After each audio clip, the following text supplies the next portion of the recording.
A broke man is a dangerous man, and you have no business dating one. And I'm not talking about lavish dates and trips. I'm not talking about having a ridiculous standard and being shallow. I'm talking about the fact that when a man is at a point in his life and he is not able to do the most fundamental things for himself, he is at war with himself.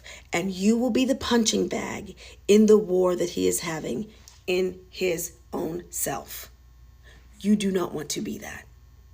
Society puts a lot of pressure on men to be providers, to be protectors, and their identity is associated with that.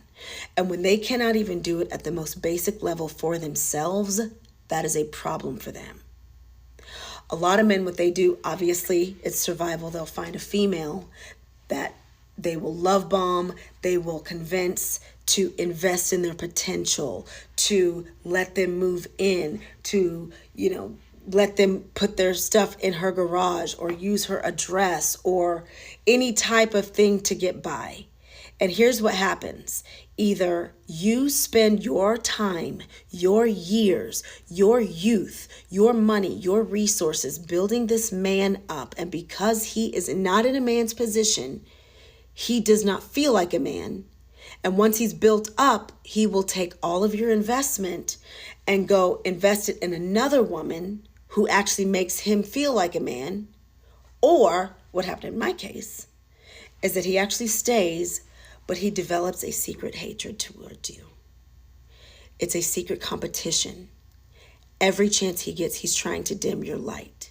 He tries to tear you down. He speaks negatively of you, and he doesn't want people to think good things about you. It's because he's insecure in his own manhood. And when men are broke, they are not secure in their manhood. You need to leave that man alone. You need to let him go through his process. You need to let him do whatever he needs to do to get on his feet, but you are not the one to help him. If he has to go and sleep on other people's couches, so be it. If he has to go home for a short time, so be it. We've all been at low points in our life, but you, ma'am, don't need to be the one rescuing him. What is that animal? I think it's the sea turtle. Please, I know you'll come for me in the comments if I'm wrong. But the life of a sea turtle, this is what I've heard. I've never been there. I've never seen it. But, sea turtles are born in the sand. And it's a long journey from the sand to the ocean. They want to live in the ocean. That's where they're journeying towards the ocean. And it's a very long, hard, arduous journey to get from where they were born to the ocean. And that journey, a lot of them don't make it. And they are struggling. They're moving slowly. They're almost out of, the energy to actually get to the waves, to the ocean where they will thrive. And so tourists go and they see these little turtles and they go and pick them up because they feel sorry for them. And they take them and they carry them to the ocean.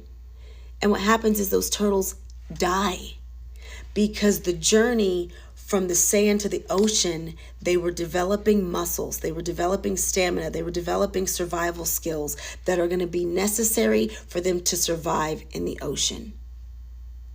You are not Build-A-Bear. You are not Captain Save-A-Ho.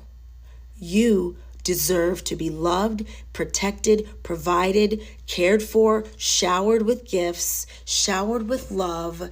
And I'm not being shallow. It doesn't have to be trips to Paris and Rome, although we don't refuse that. I am saying that when a man is not where he wants to be, it is never going to serve you. You are going to be the one paying for it. He is either going to build himself up and go somewhere else or stay where he's at and secretly resent you for it. It's not worth it. It's not his time to be looking for somebody to add to his life. But because he's trying to survive, he'll do whatever he has to do. Don't be stupid. One more thing I want to add. That whole saying of what you don't do, another one will. I'm okay with that. Okay? I'm very well aware that if I don't do it, another female will. And guess what? I don't want to be the female that will. I will happily let him go somewhere else. It's not going to be me. I'm at peace with that, sir. You can go. Bye-bye.